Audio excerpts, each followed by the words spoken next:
Hello friends नमस्कार good morning आपण देखुचंती Odisha news bro आज नवेम्बर 8 तारिख रे चलंतु जानिनबा आज दिनर सब किछि टॉप न्यूज अपडेट देश विदेशठु आरंभ करी ओडिशार समस्त गुरुत्वपूर्ण खबर जानि परिबे। कालिया योजना, पीएम किसान, ई श्रम card, ration card, Awas Yojana, पानी पाग, सुना दर, पेट्रोल डीजल दर सहित अनेक किछि जानि परिबे। सेथि पई आपनकु अनुरोध वीडियो को शेष जाय देखिबे, वीडियो को लाइक करिवे, सब्सक्राइब करिवे। चलंतु नजर पकाइबा खबर उपरे।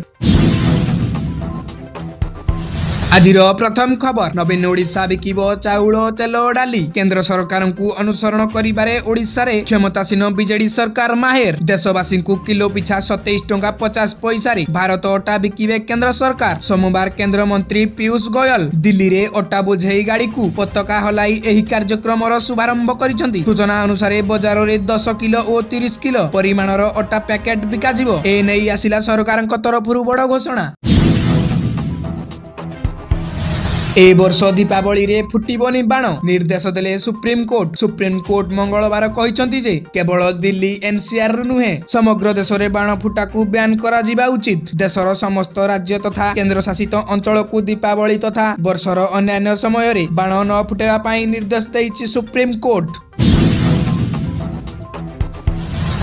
परवर्ती खबर भुवनेश्वर रु जयपुर मध्य आरंभ है द्वितीय विमान सेवा। आसंता शुक्रवार दिन पुणी एही विमान एही समय रे आसीबो एवं जीवो। सोमवार एही द्वितीय विमान भुवनेश्वर रु 8 जन यात्री 2 जन महिला और जड़े पायलट को नहीं सकाळ 7:10 रे बाहरी जयपुर रे 8:45 रे विमान पहुंची थिला। पुणी जयपुर रु सकाळ 9 रु बाहरी भुवनेश्वर रे 10:30 रे पहुंची थिबार सूचना मिलिछि।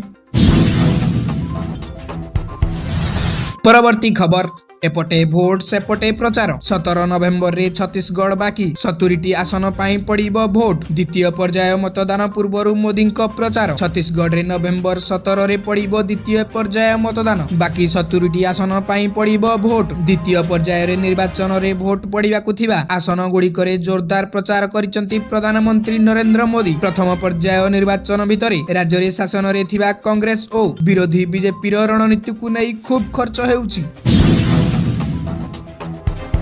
परवर्ती खबर नवकलागी नीति पाई आज 4 घंटा बंद रहिबो जगा दर्शन। आज कार्तिक कृष्ण दशमी तिथि रे पुरी मंदिर रे बड़ ठाकुरंकर नवकलागी नीति अनुष्ठित हेबो। एथि पाई 4 घंटा साधारण दर्शन बंद रहिबो। द्वितीय भोग मंडप भोग नीति शेष हेबा परे आज अपराह्न 5टा रु राति 9टा पर्यंत मंदिर रे महाप्रभु को दर्शन करि पारिबे नाही साधारण भक्त। परवर्ती खबर घरू पसी टेकी नौची कलरापतरिया बाघ आतंक रे आतंकित ग्रामवासी। जिले में एबे बढ़ी चली जंगली जंतु आतंक। घरू पसी टेकी नौची महाभयंकर बाघ। एपटे कोकुआ भय रे ग्रामवासी लोकंकु सचेतन करिवा पई जिला प्रशासन करिछि सभा। एपटे लोकंकु घारिछि बाघर भय आउ बाघ भय रे आतंकित अछंती ग्रामवासी। गाँ दांड एबे खाँ खाँ लागुथिबा बेले ताटिक बाट देई भय रे गोटिए जगार एकत्रित होइछंती ग्रामवासी। ए नै मिलिछि बड़ सूचना।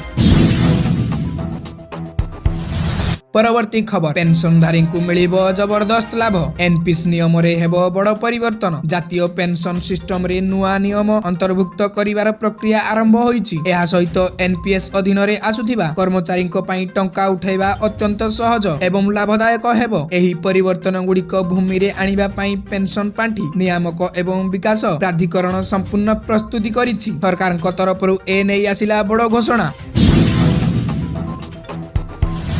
परवर्ती खबर नेपाल रे आसीबो आहुरी शक्तिशाली भूमिकंप। 8.0 ठारू अधिक तीव्रतार भूमिकंप आसीबार सचेतना देले वैज्ञानिक। नेपाल रे गत किछि मास हेबो बड़ भूमिकंप लागि रहिछि। निकट रे 5.4 तीव्रतार भूमिकंप प्रभाव रे क्षयक्षति लोक माने भारी नथिबा बेले पहाड़ी देश रे आहुरी शक्तिशाली भूमिकंप आसीबा नै चेतावनी दैछंती। चलित वर्ष जनवरी 2023 ठारू वर्तमान पर्यंत नेपाल रे 70टी भूमिकंप अनुभूत हेलाणी।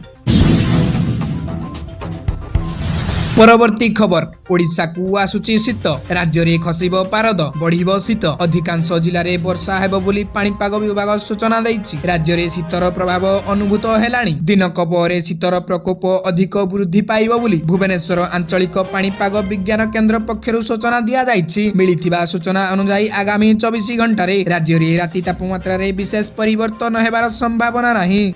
जदि आपंक ए भिडटी इनफर्मेटिव लगी थाए ताहले वीडियो को लाइक करिवे शेयर करिवे सब्सक्राइब करिवे। रहुछि नमस्कार, जय जगन्नाथ।